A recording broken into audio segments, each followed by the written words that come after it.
दशकों तक भारत ने तरक्की को स्टील और सड़कों से नापा, पर अब एक बड़ा बदलाव आ रहा है। 2026 के बजट में देश की एक बहुत बड़ी आर्थिक चुनौती का सामना करने की बात है।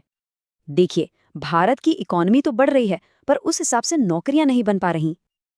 और टेक्नोलॉजी की वजह से पारंपरिक सेक्टर्स में इंसानों की जगह मशीनें तेजी से ले रही हैं।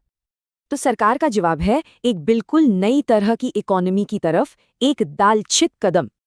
आसान भाषा में ये क्रिएटिव इंडस्ट्रीज का ही एक फॉर्मल नाम है। इसके मूल में एक ही विचार है, आइडियाज को वैल्यू में बदलना। यहाँ सबसे कीमती संपत्ति है कहानी, डिजाइन और कोड जैसी चीजें। तो सवाल ये है कि ये विजन हकीकत कैसे बनेगा? सरकार की पूरी स्ट्रैटेजी इन 3 मजबूत पिलर्स पर टिकी है। तो ये है वो नंबर। 15,000 स्कूलों में एक नया क्रिएटिव इकोसिस्टम बनाने की तैयारी है। और ये सिर्फ कंप्यूटर लगाने के बारे में नहीं है, ये लोगों की सोच बदलने के बारे में है। इस प्लान के साथ रोजगार का एक बहुत बड़ा टारगेट भी जुड़ा है।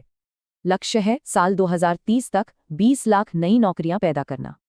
लेकिन ये नौकरियां हमारी पारंपरिक 9 से 5 वाली जॉब्स जैसी नहीं होंगी। यहाँ कुछ ही बेहतरीन क्रिएटर्स जबरदस्त वैल्यू बनाते हैं, जबकि बाकी शायद स्ट्रगल करें।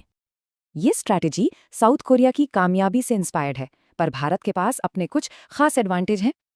हालांकि इस महत्वाकांक्षी विजन के सामने कई बड़ी चुनौतियां भी हैं। प्लान को कामयाब होने के लिए इन 4 रुकावटों को पार करना ही होगा। आखिर में ये पॉलिसी सिर्फ एक इकोनॉमिक प्लान से कहीं बढ़कर है। ये कामयाबी को लेकर देश की सोच में एक बुनियादी बदलाव है। इसका मकसद दुनिया में भारत की पहचान को पूरी तरह बदल देना है, क्योंकि कोयले या स्टील के उलट इंसानी कल्पना की कोई सीमा नहीं होती। तो सवाल ये है, क्या इंसानी कल्पना ही भारत का सबसे बड़ा अनछुआ रिसोर्स है?